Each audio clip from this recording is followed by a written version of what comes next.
वर्तमान पर्यंत आपण माने आमर गुरु भौणी जलियबांक मुहर सुंदर लालित्य भजन वैराग्य भावना जागृत करुथिबा भजन आपण मान शुणिले श्रवण करुथिले परे परे आम गहण अच्छा आम आश्रमर अन्यतम गुरु भौणी आपण माने समस्ते जानिथिबे बा जो माने न जानिथिबे आम आश्रम एक हाईस्कूल टी अच्छी जहाँ बोलगड़ ब्लॉक रे बा खोर्धा जिले में 1 नंबर स्थान हासिल कर शिक्षा क्षेत्र में कौन वर्ष भी मैट्रिक परीक्षा रे कौन वर्ष भी कौन पिला फेल हम तो दूर कथा थर्ड डिविजन भी पाते नहीं समस्त फर्स्ट क्लास तो से भली स्कूल से विद्यालय देवगुरु आदर्श विद्यालय जड़े शिक्षयित्री गुरुमा आम मान गहण अच्छा से बहु वर्ष है आश्रम रही आसुंती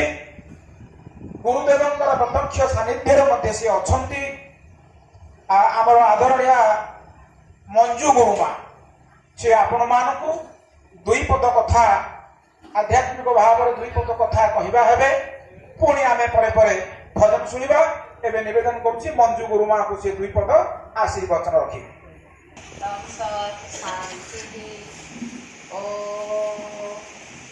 श्री गुरु गोविंदाय नमो नमः। परमाराध्य प्राणर प्राण श्री गुरुदेव चरणार बिंदरे मोर अनंत कोटि प्रणाम। आज उक्त ये आध्यात्मिक परिवेश मध्य सत्संग सभारे उपस्थित रही समस्त भगवत प्रेमी गुरु प्रेमी गीता प्रेमी श्रद्धालु तथा एक ग्रामर अंतवासी वृंद को मोर भगवत स्वरूप भक्तिपूत प्रणाम। आज एक पवित्र महोत्सव कहीं ना एठार आज एक सत्संगर गोष्ठी सत्संगर आयोजन चली समग्र ए अंचल को एक आध्यात्मिक परिवेश रे परिणत कर देछि। समस्ते आबाल वृद्ध बनेता से हरि प्रेम रे उन्मत्त किए खोल करताल रे बजाई तो नाचुछि आउ पुणी एठारे आउ किए तार पाद आपे आपे उठी जाउछि सेई मादळर उन्मादना समस्ते एक नूतन भावधारा रे भासी जाइछन्ति काहेकि जहा चिरंतन शाश्वत सुख ताहा समस्त को आनंद प्रदान करे थाए। ए माया संसार मध्य समस्ते पारिवारिक जंजाल रे परिपूर्ण किंतु एठे जो सत्संग गोष्ठी कह जा ना कहीं सत्संग है ता माने आ सांसारिक जीवन कौन सब असत हाँ आज्ञा ये सब असत असत किए ना जार सृष्टि अच्छी आ विलय अच्छी जार आरंभ अच्छी आ शेष अच्छी ताहा हला असत्संग।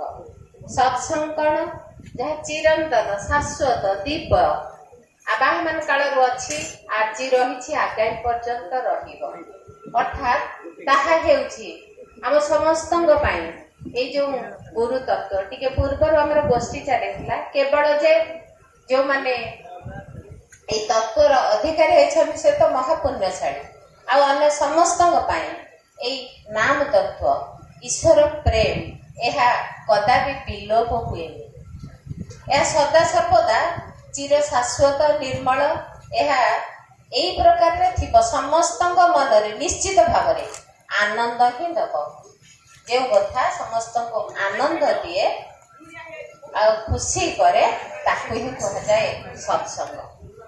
आज आम ये जदुपुर ग्राम रे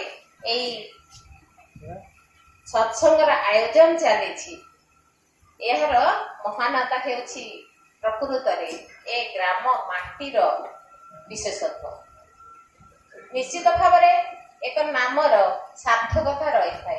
जदुपुर टिके पूर्व ବଡ ଭାଇ ଆମର କହୁଥିଲେ ଯେ ଏହା ହଉଛି ଭଗବାନ ଶ୍ରୀକୃଷ୍ଣଙ୍କର ଯଦୁବଂଶୀୟକୁ କୁହାଯାଏ ଯଦୁପୁର। ଆଜି ସେଇଆ ହେଇଯାଇଛି। ସମସ୍ତେ ବାଲଗୋପାଳ ରୂପ ଧରି ବିଭିନ୍ନ ରଙ୍ଗରେ ସକାଳୁ ମଜିଛନ୍ତି ଏଇ ଈଶ୍ୱର ପ୍ରେମରେ, ଗୁରୁ ଭକ୍ତିରେ ବା ଭଗବାନଙ୍କ ନାମ କୀର୍ତ୍ତନରେ। କେଇଠାରେ କାହାର ଭେଦଭାବ ନାହିଁ, ବଡ ସାନ ନାହିଁ, ନାହିଁ କାହା ପ୍ରତି କାହାର ବୈଗୁଣ ଭାବ। ସମସ୍ତେ ପରସ୍ପର ଭାଇ ଭଉଣୀ ବା ମା ମାନେ ମଧ୍ୟ ଏଥିରେ ଘର ଜଞ୍ଜାଳ ଛାଡି ନିଜ ପରିବାର ଛାଡି ସ୍ୱାମୀ ପୁତ୍ରଙ୍କୁ ଛାଡି ମଜି ଯାଇଛନ୍ତି। ଏହା ଦିନେ ହେଇଥିଲା ଗୋପୀ ମାନଙ୍କ ପାଖରେ। ଗୋପୀ ମାନେ ସବୁ ମଜି ଯାଇଥିଲେ ଏ କୃଷ୍ଣ ପ୍ରେମରେ। ତାଙ୍କୁ ସବୁ ଅନ୍ଧାର ଦେଖା ଯାଉଥିଲା, ତାଙ୍କୁ ଏଗୁଡା କିଛି ବାନ୍ଧି ପାରିନଥିଲା। ଘରର ସମସ୍ତ ଜଞ୍ଜାଳ ଛାଡି ଯେମିତି ଭଗବାନଙ୍କ ପ୍ରେମରେ ସେମାନେ ଆହ୍ଲାଦିତ ହୋଇ ତାଙ୍କ ପଛେ ପଛେ ଯାଇଥିଲେ ଆଉ ସେଇ ଭାବର ପ୍ରକୃତ ମହତ୍ଵକୁ ବୁଝି ପାରିଥିଲେ। ଆଜି ସେଇ ପରିବେଶ ସୃଷ୍ଟି ହେଇଛି। ସମସ୍ତେ ଘର ଜଞ୍ଜାଳ ଛାଡି ଏଇଥିରେ ମାତିଛନ୍ତି। ଏହାକୁ ହିଁ କୁହାଯାଏ ବାସ୍ତବ ସଙ୍ଗ, ସତ୍ସଙ୍ଗ। ଏଇ ପ୍ରେମ ଥିଲା ଗୋପୀ ମାନଙ୍କର ଶାଶ୍ୱତ ପ୍ରେମ। ତାମାନେ ସେମାନେ କଣ ଘର କାମ କରୁନଥିଲେ? ହଁ, ନିଶ୍ଚିତ ଭାବରେ କରୁଥିଲେ, କିନ୍ତୁ ମନ ଥିଲା ଭଗବାନ ପାଖରେ। ଆମର ଏଠି ଯୋଉ ଭାଇ ଭଉଣୀ ମାନେ ସବୁ ଅଛନ୍ତି, ଆମ ସମସ୍ତଙ୍କୁ ଗୁରୁଦେବ ସେଇ ଗୋଟେ ତତ୍ଵ ଦେଇଛନ୍ତି, ଯୋଉ ତତ୍ଵ ଉପରେ ଆମମାନଙ୍କର ନେଇଯାଇଛେ, ପାଇସାରିଛେ ମହାନ ତତ୍ଵକୁ, କିନ୍ତୁ ତାର ରସକୁ ଆସ୍ୱାଦନ କରିନେ, ତାର ପ୍ରକୃତ ସାର ପର୍ଯ୍ୟନ୍ତ ଆମେ ଯାଇପାରିନେ। ଏ ସଂସାର ମାୟା ସଂସାରରେ ଯାହା ସବୁ ରହିଛି ତା ଉପରେ ଏସବୁ ହେଉଛି ମିଛ, ଏସବୁ ହଉଛି ମିଛ। ଆଉ ସେଇ ଭଗବାନଙ୍କ ତତ୍ଵ ହିଁ ହେଉଛି ସତ୍। ଏ ସତ୍ ଚେତନା ହିଁ ପାଇବା ପାଇଁ ସମସ୍ତେ ଏହି ସତ୍ସଙ୍ଗର ଆଶ୍ରୟ ନିଅନ୍ତି। ଏହା ଅନ୍ୟ କୋଉଠାରୁ ମିଳେ ନାହିଁ। ମଣିଷ ସମାଜରେ ଏ ମୁକ୍ତିର ମାର୍ଗ କେବଳ ଗୁରୁଦେବ ହିଁ ଦେଇଥାନ୍ତି। ଗୁରୁଦେବ ହିଁ ଆଉ ଅନ୍ୟ ସମସ୍ତ ସାଂସାରିକ ମୋହ ଜଞ୍ଜାଳ ଆନନ୍ଦ ଉପଲବ୍ଧି ତାହା କ୍ଷଣିକ। ଏ କ୍ଷଣିକ ସୁଖରେ ସମସ୍ତେ ମାତଲ। ଆଜିର ସମାଜ ଯେଉଁ ଧ୍ୱଂସାଭିମୁଖୀ ହେଇଛି ଏ କ୍ଷଣିକ ଟିକେ ମାତ୍ର ସୁଖ ପାଇଁ, କିନ୍ତୁ ତା ଭିତରେ ଶାଶ୍ୱତ ସୁଖ ରହିଛି। ତାହା ପାଇବାକୁ ହେଲେ ଆମକୁ ଏଇ ଗୁରୁ ତତ୍ଵ ବ୍ୟତୀତ ବା ଗୁରୁ ଜ୍ଞାନ ବ୍ୟତୀତ ଏ ଚେତନା ଫେରେ ନାହିଁ। ଏଇ ଚେତନା ଭିତରେ ରହିଛି ଅସୀମ ଶକ୍ତି। ଗୁରୁ ଚେତନା ଗୁରୁଙ୍କର ନିକଟବର୍ତ୍ତୀ ହେଲେ ସେଇ ଭାବ ହିଁ ଆସିଥାଏ। ଏଇଥିପାଇଁ ଆମର ନିତ୍ୟ ନିରନ୍ତର ସେଇ ନାମ ତତ୍ଵର ମହତ୍ଵକୁ ବା ତାର ସ୍ୱାଦକୁ ଚାଖିବା ପାଇଁ ଆମର ଏଇ ଗୋଷ୍ଠୀର ଆଭିମୁଖ୍ୟ। ଯେଉଁ ତତ୍ଵକୁ ଆମେ ଅହରହ ତାପରେ ସଂସାର ଜଞ୍ଜାଳ କରୁଥିବା, ଚାଲୁଥିବା, ବୁଲୁଥିବା, ଖାଉଥିବା, ଶୋଉଥିବା, ବେପାର କରୁଥିବା, କିନ୍ତୁ ଲକ୍ଷ୍ୟ ଥିବ ତା ଉପରେ। ଯେପରିକି ମାଟିଏ ତାର ଛୁଆକୁ ଖୁଆଇ ପିଆଇ ଗାଧୋଇ ପାଧୋଇ ତାକୁ ଦେଇକି ଶୁଆଇ ଦେଲା, ଘରେ ଯେତେ ଜଞ୍ଜାଳ କରୁଥିଲେ ମଧ୍ୟ ତାର ଲକ୍ଷ୍ୟଟି ଅଛି ତାର ଛୁଆ ଉପରେ। ସବୁ କାମ କରେ, ଛୁଆ କେତେବେଳେ ଉଠିବ, କେତେବେଳେ ଶୋଇଲାଣି, କାହିଁ ଖାଇନି, ତାକୁ ଭୋକ ଲାଗିବଣି, ତା ଲକ୍ଷ୍ୟଟା ଥାଏ ସେଠାରେ। ଯେଉଁମାନେ ଗୁରୁ ତତ୍ଵଧାରୀ ସେଇମାନେ ଯଦି ଚେତନା ମାର୍ଗରେ ଥାଆନ୍ତି, ତାହେଲେ ଏଇସବୁ ଚେତନା ଆସିବ, ତାକୁ ଅହରହ ମନେ ପକେଇବ, ନାମ ଜପ କରିବ। ଏହାର ପାଇଁ ରହିଛନ୍ତି ଗୁରୁଦେବ କହିଛନ୍ତି ଅଜପା ସୂତ୍ର। ଏଇ ସୂତ୍ର ବା ମାର୍ଗ, କୋଉ ମାର୍ଗରେ ଗଲେ ତାଙ୍କର ନିକଟତର ହେବ, ଏ ସଂସାର ଆଉ ତାଙ୍କୁ ମୋହରେ ବାନ୍ଧି ପାରିବ ନାହିଁ, ତାହା କେବଳ ଆମର ଏଇ ଗୁରୁ ଶିକ୍ଷାରୁ ବା ଗୁରୁ ପ୍ରଦତ୍ତ ଜ୍ଞାନରୁ ହିଁ ମିଳିଥାଏ। ତାମାନେ ଯେ ଆମେ ଏଠି ଆଉ ଏକ ପ୍ରସଙ୍ଗ ଆସେ, ଯେଉଁମାନେ ଗୁରୁତତ୍ଵ ନେଇନାହାନ୍ତି ସେମାନଙ୍କ ପାଇଁ ନିଶ୍ଚିତ ଭାବରେ ଯେଉଁମାନେ ଗୁରୁ ଚେତନାଧାରୀ ତାଙ୍କର ଏ ଆଚରଣରେ, ଚାଲିଚଳନରେ ଏସବୁ ପାର୍ଥକ୍ୟତା ଅନୁଭବ ହୁଏ। ସେମାନେ ଏଥିରେ ଅନୁପ୍ରାଣିତ ହୁଅନ୍ତି। ଆମେ ଯଦି ଏଇ ଗୋଟେ ଜଣେ ଜଣଙ୍କ ଠାରୁ ଦେଖି ଶିଖେ, ଯଦି ଏଇଭଳି ସତ୍ସଙ୍ଗ ହୁଏ, ପ୍ରତି ଗାଁରେ ହେଉ, ଗୋଷ୍ଠୀରେ ହେଉ, ପ୍ରତ୍ୟେକ ଅଞ୍ଚଳରେ ହେଉ ଅନ୍ୟମାନେ ଏଥିରେ ପ୍ରଭାବିତ ହେବେ। ଏଇ କଥାଟା ପାଇବା ପାଇଁ ଆମେ ସମସ୍ତେ ମାତୃଗର୍ଭ ଜ୍ଞାନରୁ ହିଁ ଏହା ଉପଲବ୍ଧି କରିଛେ। ଶପଥ ଦେଇ ପ୍ରଭୁଙ୍କୁ ଆସିଛେ, କିନ୍ତୁ ଯେତେବେଳେ ଏ ପ୍ରହେଳିକା ମଧ୍ୟରେ ବୁଲିଲେ, ଏ ରଙ୍ଗୀନ ଦୁନିଆକୁ ଦେଖିଲେ, ସେ ନାମଟି ସେତେବେଳେ ବିସ୍ମରଣ ହୋଇଗଲା। ପ୍ରଭୁଙ୍କୁ ଏ ଶପଥ ଦେଇ ଆସିବାଟା ମଣିଷ କ୍ରମଶଃ ଭୁଲିଗଲା। କାହିଁକି ନା ତା ଜୀବନରେ ସେ ଏଇ ମୋହମାୟା ବା ତାର ଯେଉଁ ଇନ୍ଦ୍ରିୟ ଭୋଗଟା ତାକୁ ବ୍ୟାକୁଳିତ କଲା। ଏଇଥିପାଇଁ ଗୁରୁଦେବ ସେଇ ଇନ୍ଦ୍ରିୟ ଭୋଗରୁ ନିବୃତ୍ତ କରି ସେ ପ୍ରଭୁ ପ୍ରେମରେ ଯିବା ପାଇଁ ଆମ ପାଖରେ ବିରାଜମାନ। ଏ କଥାକୁ ଆମେ ଜାଣିପାରୁନେ। ଏହାର ପ୍ରକୃତ ଅର୍ଥଟି ପାଇଗଲେ ଆଉ ସେଥିରୁ ଛାଡ଼େନି। ଭଗବାନଙ୍କ ଧାମ ଏକ ପବିତ୍ର ଧାମ, ଯେଉଁଠିକୁ ମଣିଷ ଗଲେ ତାଠାରୁ ସେଇଠାରେ ହିଁ ଚିର ଶାନ୍ତି ଉପଲବ୍ଧି କରେ। ଆଉ ଯିଏ ଥରେ ଏଇ ପଥରେ ପଥିକ ହୋଇଛି, ତା ଜୀବନରେ ସେ କଦାପି ହେଲେ ଆଉ ଏ ମାୟା ସଂସାରରେ ଭୁଲେ ନାହିଁ, ଆସିନାହିଁ। ଏ ପ୍ରେମ ଥିଲା ଶାଶ୍ୱତ ଚିରନ୍ତନ ପ୍ରେମ। ଏହା ଥରେ ହେଇଥିଲା ଗୋପୀମାନଙ୍କ ପାଖରେ। ଗୋପୀମାନେ ଯେଉଁ ସମୟରେ ଭଗବାନଙ୍କର ନିକଟରେ ଲୀଳା ଖେଳା କରୁଥିଲେ, ପ୍ରଭୁ ଯେତେବେଳେ ଛାଡ଼ି ତାଙ୍କୁ ଚାଲି ଯାଇଥିଲେ, ସେତେବେଳେ ସେମାନେ ଖୁବ୍ ବ୍ୟାକୁଳିତ ହୋଇଥିଲେ। ବ୍ୟାକୁଳିତ ହୋଇ ସଦାସର୍ବଦା ଅହରହ ସେଇ ଭଗବାନ ଶ୍ରୀକୃଷ୍ଣଙ୍କୁ ଖୋଜୁଥିଲେ। ଏଇଟା ଥିଲା ତାଙ୍କ ପାଇଁ ପ୍ରେମ ଜ୍ଞାନ, ଭଗବାନ ପ୍ରତି ନିଜର ଆନ୍ତରିକତା। ଭଗବାନଙ୍କୁ ଯିଏ ଯେମିତି ଭାବରେ ଡାକେ, ସେ ତାକୁ ସେଇ ରୂପରେ ଦେଖା ଦିଅନ୍ତି। ଭଗବାନ ଶ୍ରୀକୃଷ୍ଣ ମଧ୍ୟ ସେଠାରେ ଥାଇ ଏଥର ଆତ୍ମସନ୍ତୋଷରେ ରହିପାରିନଥାନ୍ତି। ସବୁ ସମୟରେ ସେ ମଧ୍ୟ ଗୋପୀମାନଙ୍କର କଥାକୁ ଖୁବ୍ ମନେ ପକାଉଥାନ୍ତି। ଏହି ସମୟରେ ପରମ ଭକ୍ତ ଉଦ୍ଧବ ତାଙ୍କ ପାଖରେ ଥିଲେ। ପଚାରିଲେ, ପ୍ରଭୁ ଆପଣ ଏଠାରେ ଅଛନ୍ତି ସତ, ଏଠାରେ ତ କୌଣସି ସୁଖର ଅଭାବ ନାହିଁ, ଆପଣ ଏତେ ମଳିନ ମାନେ ବା କ'ଣ ଗୋଟେ ଚିନ୍ତା କଲା ଭଳି ଲାଗୁଛନ୍ତି। ସେଇଠାରେ ଭଗବାନ କହିଥିଲେ, ହଁ ଉଦ୍ଧବ, ମୁଁ ପ୍ରକୃତରେ ଭାବୁଛି, ମୋର ମନେ ପଡୁଛି ଆଜି ସେଇ ଗୋପୀମାନଙ୍କର ଅନାବିଳ ସ୍ନେହ। ବୋଲେ କାହିଁକି ଏଠାରେ କ'ଣ ସେ ସବୁ ସ୍ନେହ କି ତୁମକୁ ଦେଇପାରୁନାହାନ୍ତି? ନା ଉଦ୍ଧବ, ମୁଁ ଗୋପୀମାନଙ୍କ ଠାରୁ ଯେଉଁ ସ୍ନେହ ପାଉଥିଲି, ଯେଉଁ ଆନନ୍ଦ ଉପଲବ୍ଧି କରୁଥିଲି, ମୋତେ ତାହା ମିଳୁନି। ଆମର ବାର ବାର ସେଇ କଥା ହିଁ ମନେ ପଡୁଛି। ନା ତାହେଲେ ଆପଣ ତ ପରମ ବ୍ରହ୍ମ, ତାଙ୍କୁ ବ୍ରହ୍ମଜ୍ଞାନର ଶିକ୍ଷା ଦେଲେନି।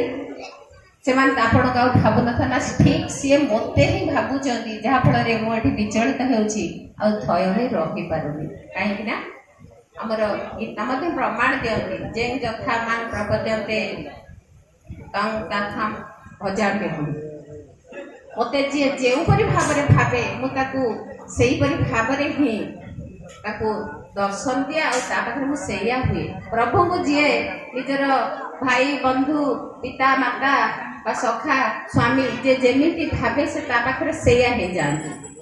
କହିଲେ, ଆପଣ ଏଇ କଥା, ତାହେଲେ ଆପଣ ବ୍ରହ୍ମଜ୍ଞାନ ଟିକେ ତାଙ୍କୁ ଶିକ୍ଷା ଦେଲେନି। କହିଲେ, ଉଦ୍ଧବ, ମୁଁ ପାରିଲିନି, ତମେ ଟିକେ ଗଲ ଗୋପୀମାନଙ୍କୁ ଏଇ ବ୍ରହ୍ମଜ୍ଞାନର ଶିକ୍ଷା ଦେବ, ଯାହାଫଳରେ ସେ ମୋତେ ଭୁଲିଯିବେ ବା ମୋ କଥା ମନେ ପକେଇବେନି କି ମୋତେ ବିଚଳିତ ଲାଗିବନି। ଠିକ୍ ହେଲା, ସେଇଭଳି ଭଗବାନଙ୍କ ନିର୍ଦ୍ଦେଶରେ ଉଦ୍ଧବ ଚାଲିଲେ ଗୋପପୁରକୁ।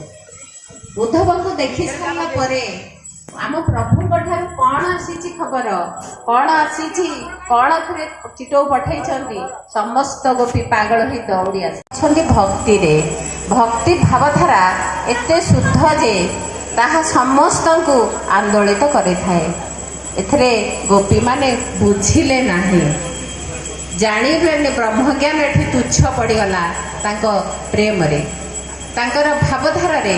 ନାଇଁ, ଆମେ ଏ ଜ୍ଞାନ ଆମର ଦରକାର ନାହିଁ, ଆମର ସେଇ କାହ୍ନା ଦରକାର। ତାହେଲେ ଏଥିରୁ ଆମେ କ'ଣ ପାଇଲେ? ସେଇ ଯେଉଁ ଶାଶ୍ୱତ ପ୍ରେମ, ତାର ପ୍ରକୃତ ଶିକ୍ଷା ଗୋପୀମାନେ ହିଁ ପାଇଥିଲେ। ଏଇ ଆମେ ଆଜି ସମାଜରେ ସେଇ ଭାବକୁ ହିଁ ଧାରଣ କରିବା, ଭଗବାନଙ୍କ ପାଖରେ ନିଜକୁ ଆତ୍ମସମର୍ପଣ କରିବା। ସମର୍ପଣ ଗୋଟିଏ ସୂତ୍ର ଯାହାକି ସମସ୍ତ କୋଟି କୋଟି ଜନ୍ମର ପାପକୁ ମଧ୍ୟ ଧୋଇ ଦେଇଥାଏ। ପ୍ରଭୁଙ୍କ ନିକଟରେ ଯିଏ ନିଜକୁ ଯେତେ ସମର୍ପି ଦେବ ସେ ତା ହିଁ ସେ ଅତି ନିଜର ପ୍ରଭୁଙ୍କର ହେଇଯିବ। ତାକୁ ଏ ଭବସାଗର ପାରି ହେବା ପାଇଁ ଖୁବ୍ କମ୍ ସମୟ ଲାଗିବ। ସେ ଏଇଥିପାଇଁ ଆମର ଯେଉଁ ଭାଗବତ କୁହନ୍ତି 3ଟି କର୍ମ ରହିଛି, ଯୋଗ ରହିଛି, କର୍ମଯୋଗ, ଜ୍ଞାନ ଯୋଗ ଆଉ ଭକ୍ତି ଯୋଗ। ଭକ୍ତି ଯୋଗ ସବୁଠାରୁ ଶ୍ରେଷ୍ଠ ଏବଂ ସରଳ।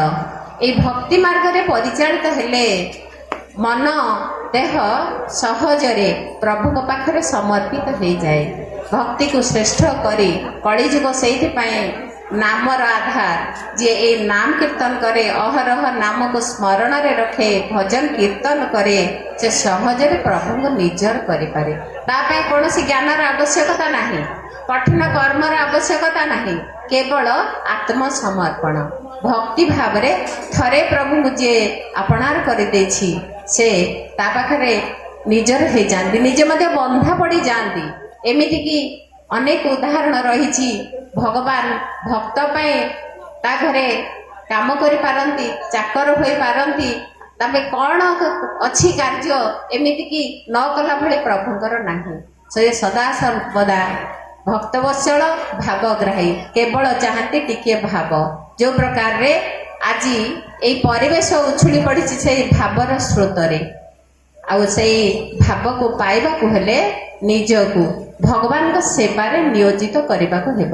ନିଜ ପାଇଁ ଯାହା ଅଛି କର୍ତ୍ତବ୍ୟ କଲେ ତାହା କର୍ମ ହୋଇଥାଏ, ଆଉ ତାହା ଯଦି ଅନ୍ୟର ସେବାରେ ଲାଗେ, ଅନ୍ୟର ଉପକାର ପାଇଁ ଲାଗେ, ତାହା ସେବା ହୁଏ। ଆଉ ଯାହା ଈଶ୍ୱରଙ୍କୁ ସମର୍ପଣ କରାଯାଏ ତାହା ପୂଜା ହୁଏ। এই ପୂଜା ହିଁ ସର୍ବଶ୍ରେଷ୍ଠ। ସେଟା କୋଉଥିରେ କରିବ ନା এই ମନର ଫୁଲ ଦେଇ, ମନର ଭାବ ଦେଇ ଈଶ୍ୱରଙ୍କୁ ପୂଜା କଲେ ସେ ଅତି ଆପଣାର ହୋଇଯାଆନ୍ତି। ଆସନ୍ତୁ ୟାପରେ ଆମେ ଆଉ ସମୟ ତ ସ୍ୱଳ୍ପ, এই ସ୍ୱଳ୍ପ ସମୟ ଭିତରେ ମୋର ବାଣୀକୁ ଶ୍ରୀ ଗୁରୁଦେବଙ୍କ ଚରଣାର ଭିତରେ ଅର୍ପଣ କରି ବାଣୀକୁ ବିରାମ ଦେଉଛି। ଓମ୍ ଶାନ୍ତି।